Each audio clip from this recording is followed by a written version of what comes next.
राधे राधे महाराज जी। महाराज जी, मैंने अपने आप को कभी भी किसी परपुरुष से टच नहीं कराया और ना ही शादी से पहले ना ही आज। महाराज जी, अपने पति के अलावा धन्यवाद कभी किसी का देते सोचा हैं, भी नहीं। धन्यवाद देते हैं। ऐसी माई बहनें अगर अपने जीवन को पवित्र रखें तो हमारे समाज का बड़ा मंगल हो जाए। ऐसी माताओं बहनों से जो पुत्र होते हैं वो राष्ट्र भक्त और भगवत भक्त होते हैं। जो बेविचार प्रवृत्ति से युक्त हैं वो ऐसे संतानों को उत्पन्न नहीं कर सकती, उनमें क्षमता नहीं है। ये जो गर्लफ्रेंड बॉयफ्रेंड चला है, गंदी बातें चली है, ये बहुत खतरनाक है। हम मतलब हमारे हृदय शीतल होता है जब कोई कहता है मैं धर्म से चलता हूँ, मैं कभी किसी को इस गंदी बातें नहीं। ये तो एक मतलब आश्चर्य की बात है।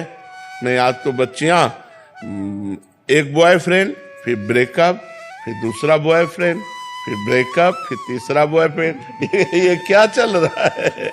ये चल क्या रहा है? गंदी बातें हैं कि नहीं? गंदी बातें, कितनी गंदी बातें।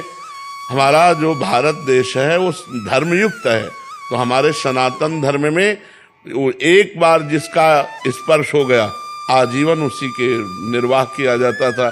इसीलिए बड़े बुजुर्ग ब्याह कराते थे।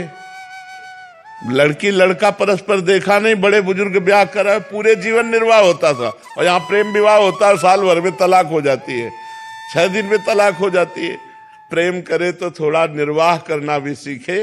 प्रेम करने वाला सहनशील होता है, अपने प्यारे को सुख पहुंचाता है। आज का समय तो बहुत धन्यवाद है। जैसा आप, क्या प्रश्न है आप? महाराज जी, आप कह रहे हैं कि मतलब अपने पति देव के अलावा मेरा कोई वो नहीं है, बट लेकिन महाराज जी हम दोनों में लड़ाई भी हो जाती है और गुस्से में अपशब्द हो जाते हैं। क्या मैं पतिव्रत स्त्री हूँ? हाँ, पतिव्रता बिल्कुल। हम जैसे हम भगवान के भक्त हैं और हमें कोई परेशानी पड़ी और हम उसको निपटा नहीं पाते तो हम नाराज भी होते हैं भगवान से।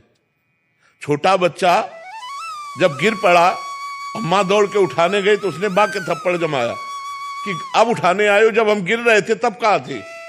जब हम गिर रहे थे तब छोटा बच्चा नहीं गिर जाता। और माँ थी तो माँ से ही लड़ता है माँ को, क्योंकि वो जानता है माँ के सिवा मेरा कोई नहीं है। अब मैं गिर गया तब उठाने आई हो, तो गिरने के पहले उठा लेते। ऐसे हम लोग भगवान से भी लड़ जाते हैं। तो कभी कभी जैसे आप पति से लड़ जाते हैं, ऐसे हम परम पति से लड़ जाते हैं। लड़ना भी एक प्रेम का अंग है, लड़ना भी एक प्रेम का अंग है, उसे मान कहते हैं।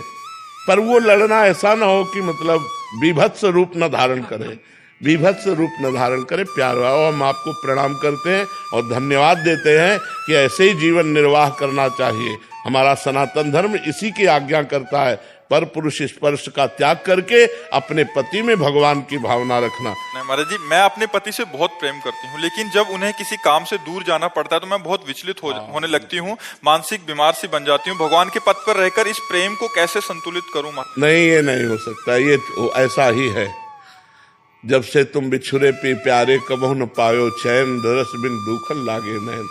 जो मैं ऐसा जानती प्रीति किए दुख होए, नगर ढिंढोरा पीटती अजी प्रीति न करियो कोई। प्रेम में अपने प्यारे को सदैव अपने समीप पाना, समीप रखना, यही पसंद है। थोड़ी भी दूरी बर्दाश्त नहीं। पर जब अपना प्रीतम, अपना प्यारा दूर जाता है तो उसी के चिंतन में, उसी के वियोग में समय काटना, ये प्रेमियों का स्वभाव है।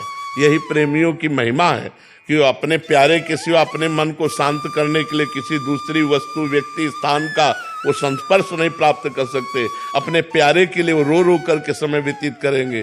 पर प्रेम का जो स्वभाव होता है वो यही होता है कि अपने प्यारे को समीपता चाहता है, कि आप हमसे कभी दूर न हो, आप हमारे आंखों के सामने रहें, आप हमारे हृदय से लगे रहें। प्रेम ऐसा चाहता है। पर व्यवहार में जाना पड़ता है तो उस समय वो जो वियोग होता है वो सारे पापों को नष्ट करके भगवत प्राप्ति कराने वाला होता है।